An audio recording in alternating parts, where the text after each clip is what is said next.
Very welcome, Raul.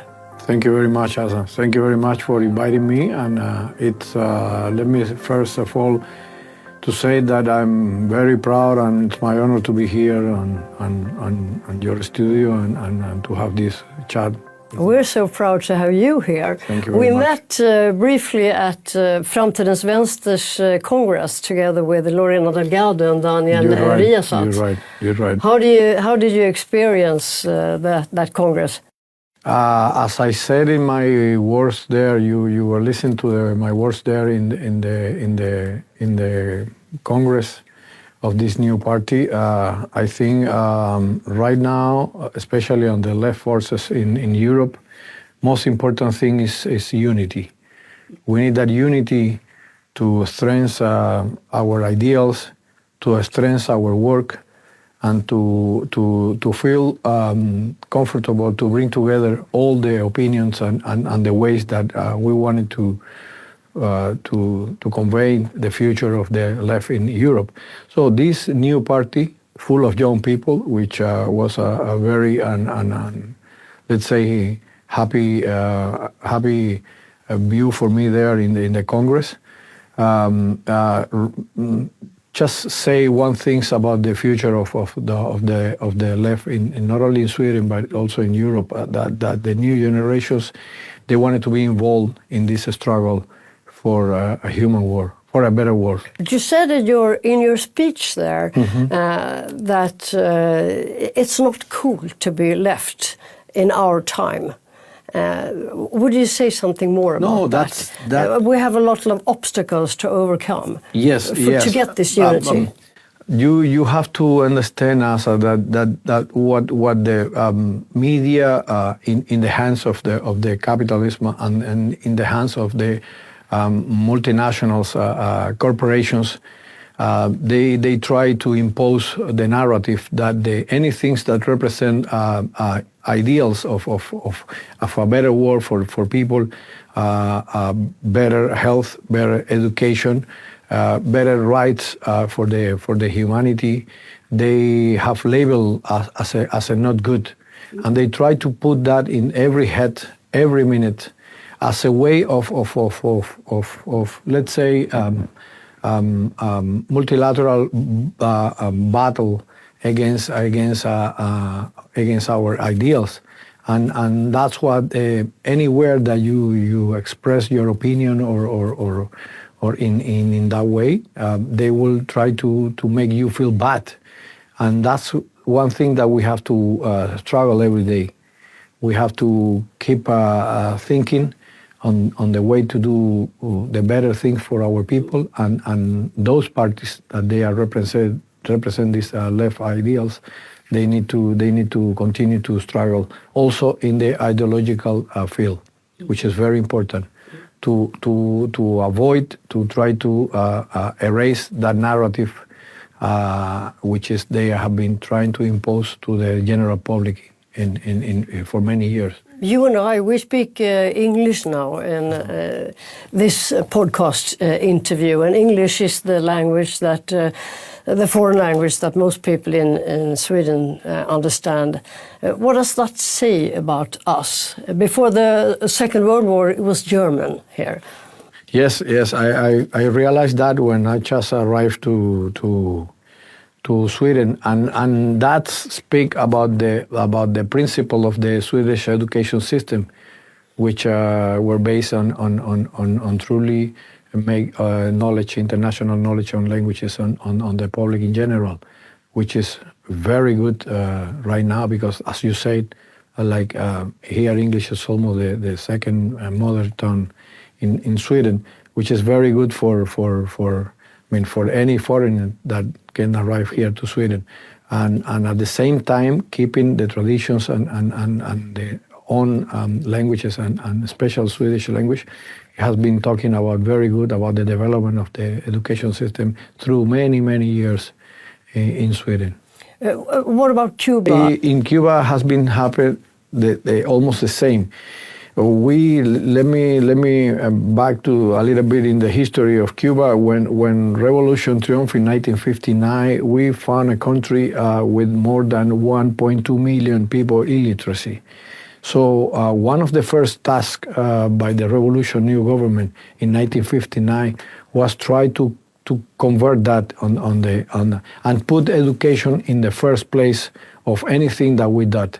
So that's why in 1961 we ran on a campaign of literacy in the whole country, and Cuba was declared at that year as a first country in Latin America who knows, 100% of the people know how to read and write in Latin America. So that was the first accomplishment of the revolution.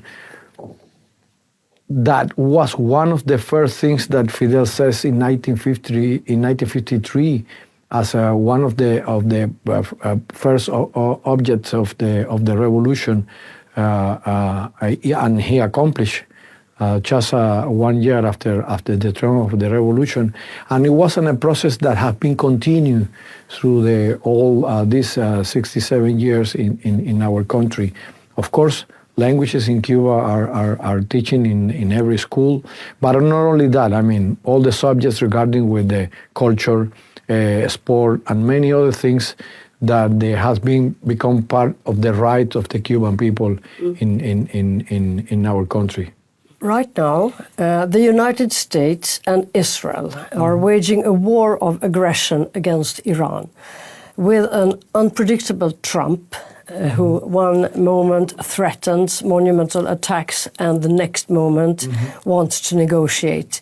What is the perception in Cuba of his and the United States' current actions in the Middle East? The world right now, it's a dangerous place because of this madness war in which Israel has been dragged U.S. In that war against Iran.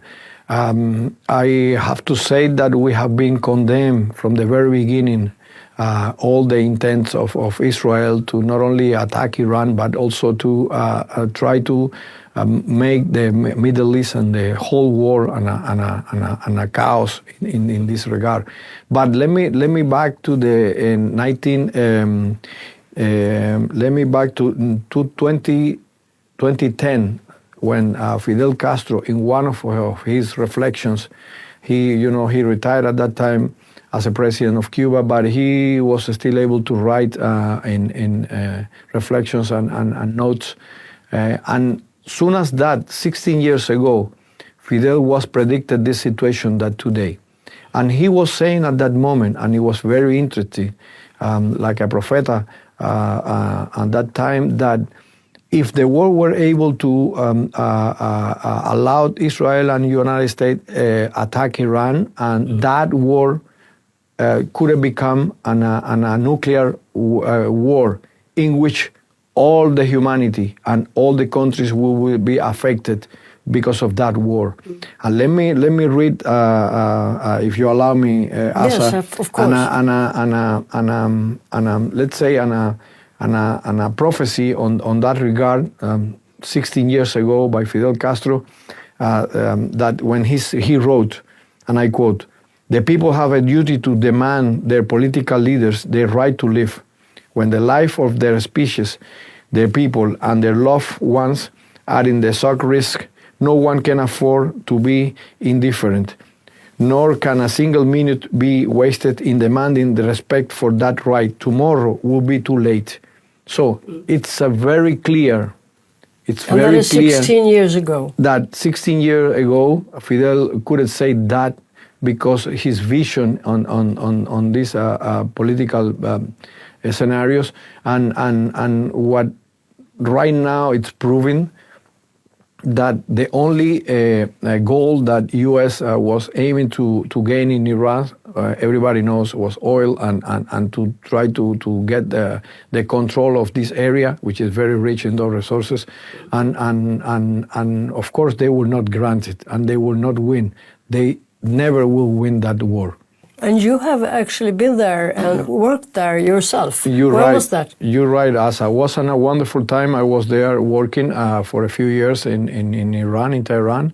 was a very good experience for me as a diplomat, and actually I have time to visit this enormous culture and civilization which represent Iran as a country, and Persian culture, full of places that right now have been destroyed by those bombs and these no mercy attacks on history and culture of that people. But it was a very good experience, and I learned a lot on those years on that area. You still have contact with the people there now? Yeah, a few of them. Yeah. Of course, few of them. Yeah, of course. You always leave friends when you left some places. But most important thing is that for me, the amount of things that you can learn on those places about the culture, about the way that they are doing, why they are doing the way that they are doing the things, and how they thinking, it's very important. That is something that is missing in the actual context, because Western countries, they try to impose their view, and they are trying to impose the way of doing things in life for those people, and it's very complicated. It's not like that. They will never achieve that. But thinking of what Fidel predicted already 16 years ago, how does the new leadership at Cuba, what do they think about the situation now? You can see in all the medias and our press from the very beginning of this conflict, our president, our Minister of Foreign Affairs, we have been condemned energically the right of Iran to determine their own independence and their own way, and nobody has the right to attack, especially because of the reasons of those attacks, which everybody knows they are lying. They are lying. First of all, human rights, then uranium, then a nuclear bomb, and then all of them are a false narrative, which is just an excuse to try to achieve what it's truly the reason of those attacks, and that has the control of the area and try to bring them their resources back. Well, they try to do the same as they did in Venezuela. Exactly, right. Exactly. It's like in Venezuela, and they have been choosing the places in which those resources are mainly the economy of those countries. So exactly. But the Venezuelan, that has meant a lot of negative things for Cuba. You're right. After the attacks, you're right. After the attacks of we Venezuela, had 32 soldiers from the security forces killed, and after that, Trump has taken control over Venezuela, and you no longer get the oil from Venezuela, and he also directly threatening Cuba and openly says he intends to overthrow the regime. Cuba is next, he says. It's like a small bite from me. Yes, So, you're right.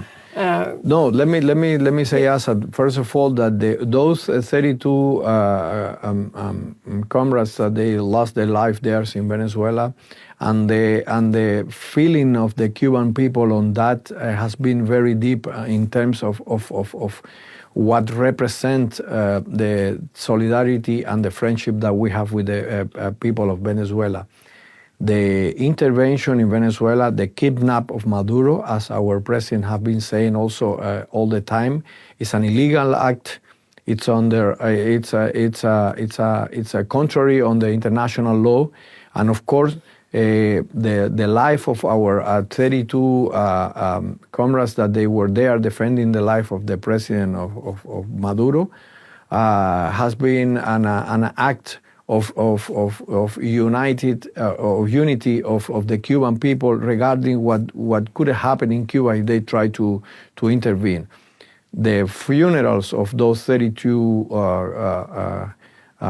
military companions in Cuba was a very solemn act, and it was accompanied by thousands and thousands and hundreds of thousands people that they were there, and they were they brought to Cuba, let me say, more united and more that feeling of that we have to defend our land in any cost, and that's what is going to happen in case of they are, if they are trying to do the same to Cuba.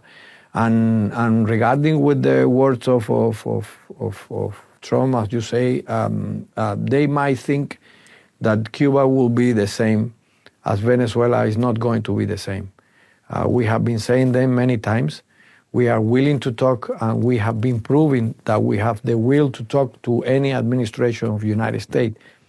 During the whole revolution time, during these many years, has been many moments in which Cuba has been proven that we have the willing to talk to any administration, always under the conditions of self-determination, equity, and respect of our sovereignty and our own decisions. There will be no conversations, because they talking in the press about negotiation. There is no negotiation. We are not negotiating nothing. We are talking. There are no negotiations. You say you are not. No, we are not negotiating nothing. We are talking. No. We are willing to talk. We are willing to talk and to find the many areas in which we could advance, as we have proved in the past. As I said, you remember during the time of Carter, President Carter. They were in Havana. We talked during the many other presidents like Obama. We opened an embassies. We established again their diplomatic relation. We have been many opportunities in which, when they were willing to talk on the conditions that I mentioned before to you, we could advance very much. We have many areas in which we could. And we have to focus on that. We could work together.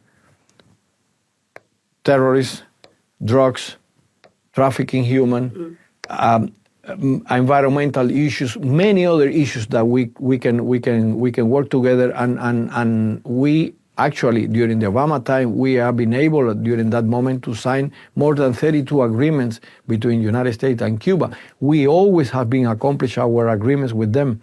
They were not accomplished what they signed it. So we are willing again to keep what is important more for Cuba, Assad, which is the peace, which is the life of our people. But we are not afraid of the war. If they are trying to do it, they will have a negative consequence for them too. They can erase Cuba, but they will never touch Cuba. So this is very clear. Has been said by all our authorities, my president, Minister of Foreign Affairs, and all of them have been saying that repeatedly many occasions. So it's very simple. We are there. This is the system that we decided. The Constitution, who was voted for more than 84% of our population in 2019, recognized the socialists as the only system that we wanted. So they are willing to talk with us. We can talk, but not by force, not from the position that in which the aggressors can put you in the table. No. This is not the way. We are not going to do that. Because they have also started a campaign against something else that is very important to you. All the doctors and nurses that you send out in the world that do a very important work, especially in poor countries. I think you have 26,000 experts out, and the United States have tried to stop those deals.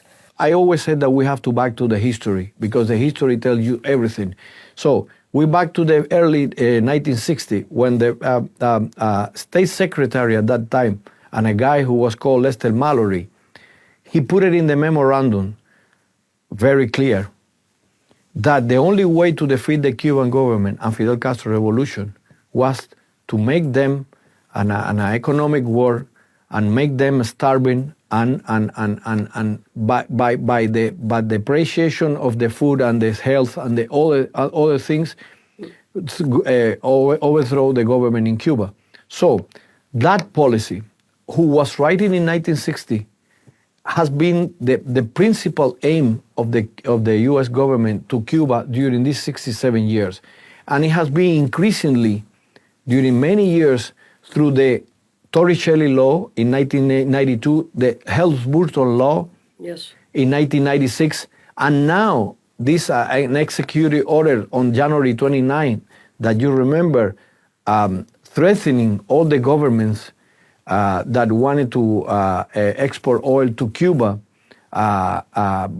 to avoid us to get the oil that we need for transportation, for education, for everything. Only lying by trying to declare Cuba an unusual threat, an unusual threat to United States, of security of United States, which is not true. Let's say that one of the most cooperative countries in Latin America regarding with the national security of United States have been Cuba. By avoiding, by trying to capture all the drugs that trying to get to United States. So we are in the first defense line of United States against those illness to the society in United States. So why?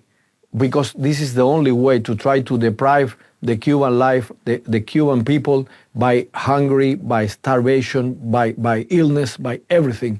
And let me back to your point. One of the actions that they have been trying has been to find all the resources and the ways that Cuba has any resources to develop our country. One of them, as you could mention, was a cooperation that we have with many countries by doctor services in Latin America, in Africa, and in many other countries. They have been attacking that too. How? By threatening those governments, by threatening the authority of those governments to deprive them for these medical services of the Cuban people in those countries. Why? Because the resources that we could gain by that has been one of the objectives too, as I mentioned, the oil and the other thing. So this cruel policy of Cuba that they have been maintained to Cuba all over these years has been got to us to this situation that we have right now. It is so cruel, but you have also got support. Yes. You got help. So I wanted to ask you how can the left in Europe best help defend Cuba against the United States? We have, I will mention, we have trade union organizations in Italy that describe the North American blockade as a cowardly form of warfare, not with bombs, but as you say, with hunger and darkness. And in Brazil, food and agricultural supplies are being collected. In Spain, over 500 cultural figures have demanded an end to the U.S. policy, and we have had a similar manifesto here in the Nordic country, in like media like Aftonbladet and Danish and Norwegian press. And I actually had René Vasquez Diaz, I don't know, a Cuban Swedish writer, very good. He was here as guest at our podcast also. So you have support, and recently this very important convoy reached Havana. Cuba is not alone, was the message of this international flotilla, Nuestra America. And among the participants were the Irish rap trio Kneecap and American streamer Hassan Piker. And they had over 20 tons of food, medicine, solar energy, equipment and other supplies. What does this mean, and how can we keep helping? For me, Asa, that means only one thing. Cuba, the people and the world understand what Cuba represents. And this is the most lovely way to get back to Cuba, what Cuba have been done the whole life.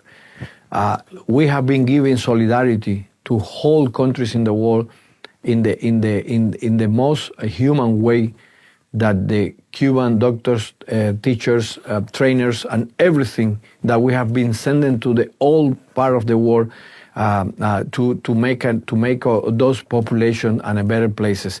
And this is like a give back to Cuba what Cuba have been done the whole life. But not only because of that, but also because of what Cuba represents in terms of the humanity and the humankind as a system. And this is the example that they wanted to destroy exactly. But I have to say that we have been receiving a numerous expression of solidarity from all over the world, also from here, from Sweden, the whole movement of solidarity with Cuba, the association of Sweden and Cuba, the Cuban residents here in Sweden, but not only here, but in whole Europe and all over the world. In this very crucial moment in which our population are lack of transportation and lack of food, and we have numerous problems on the situation that we have in Cuba. This has been, that represent a hug from the whole world to Cuba, and has been a relief in such a point for the problems that we can face it. This solidarity, coming from the most humble people in those societies, like here in Sweden, but not only here in Sweden, but also in other countries, represent a very, let's say, a very, very big thing for the Cuban people. Why? Because has been involved. Those people have been involved on Cuba, but they trying to give what they have to Cuba also, and I mean panel solar, food, medical supplies, and everything that we need for our people right now in Cuba. So I have no words to appreciate, especially for the solidarity that we have been receiving right now from Sweden, movement and solidarity organizations, and we have been also encouraged them to try to continue like that because Cuban people need it. That right now the thing of energy, it's in the very bad situation, in the crisis on the supply of oil.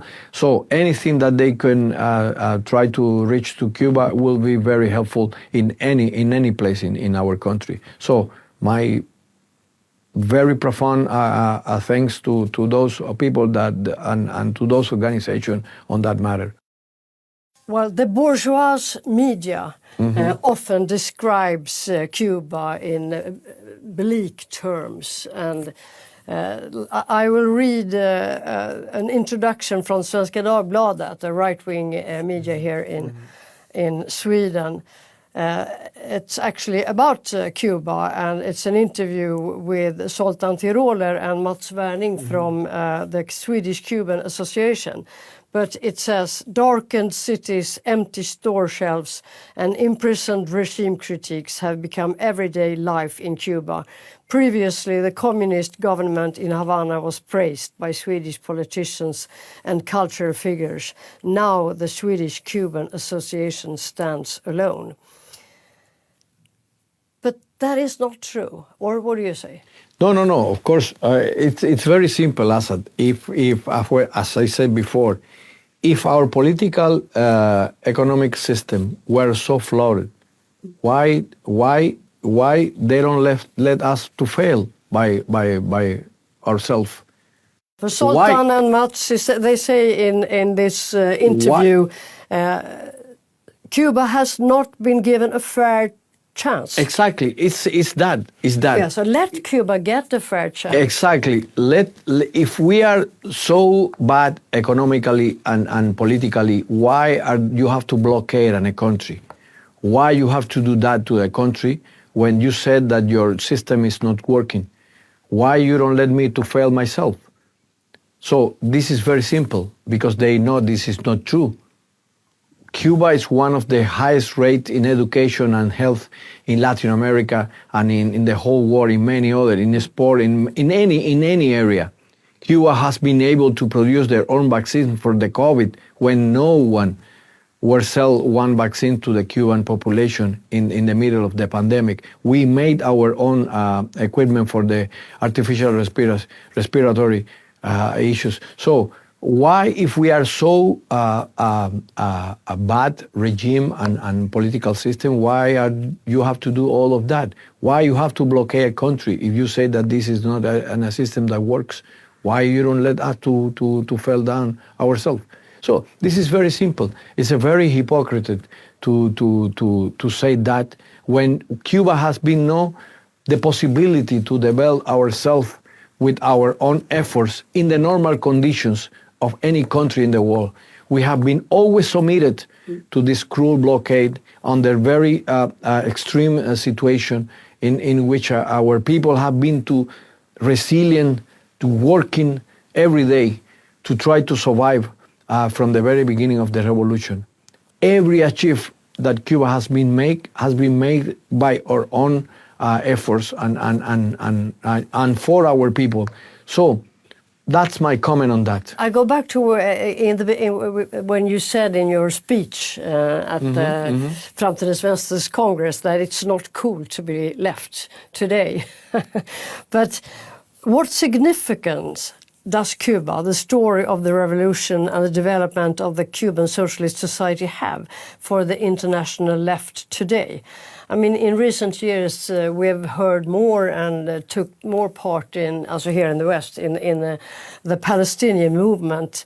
What do you see as the need for an increased cooperation between left-wing movements internationally? I think, first of all, there are two things separately. Let's talk about Cuba as the example that they represent for the left forces in the world. When I grew up, it was Che Guevara on the wall. Exactly. As for very many others. And Che Guevara and Fidel are our mainly, let's say, symbols in Cuba. When you think on what are working for the people, what represent to be and to be in the front of the head of a country in terms of what you need to do for your people in terms of anything. So I said that the example of Cuba in this matter has been always something negative for these bourgeois forces that you were mentioning in your question, and that's what they wanted to shut it down, to get away from the scenario. So the left forces in the whole world, and especially here in Europe, they, as I said in my speech, that they only need to follow what they are trying to do, but in the united way.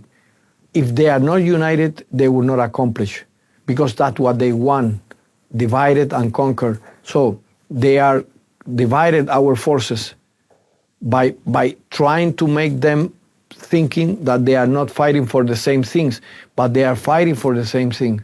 So that's the way that, we are doing in Cuba. All the country, one object, one aim we are doing.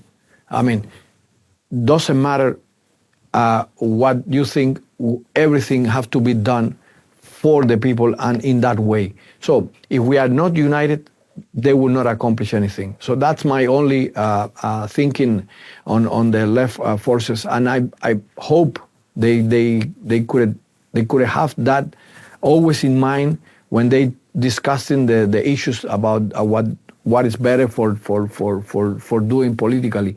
But it's very important to understand that everybody can be involved, but being part of this process is most important. That sometimes that's what I wanted to do. So, and this is something that they must to understand too. What they want and a better country. So let's do it together, all together. Not me, not you, not all together.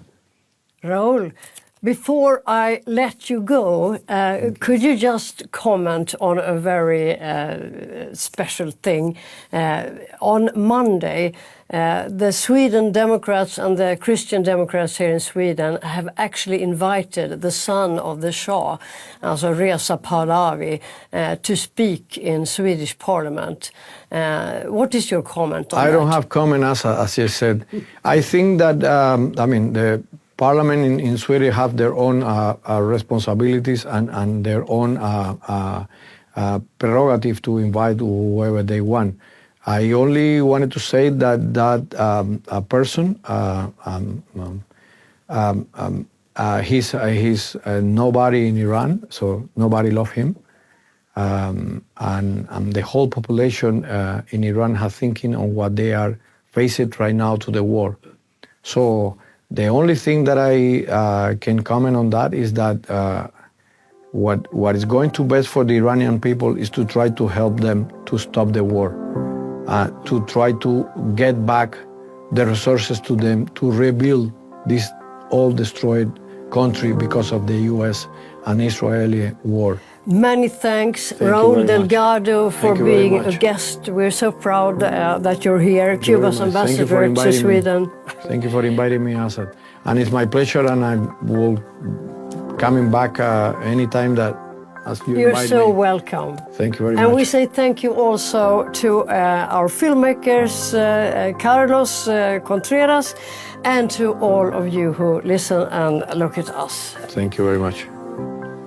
El propio Albert Einstein afirmó textualmente: no sé qué armas se utilizarán en la Tercera Guerra Mundial, pero en la Cuarta Guerra Mundial usarán palos y piedras.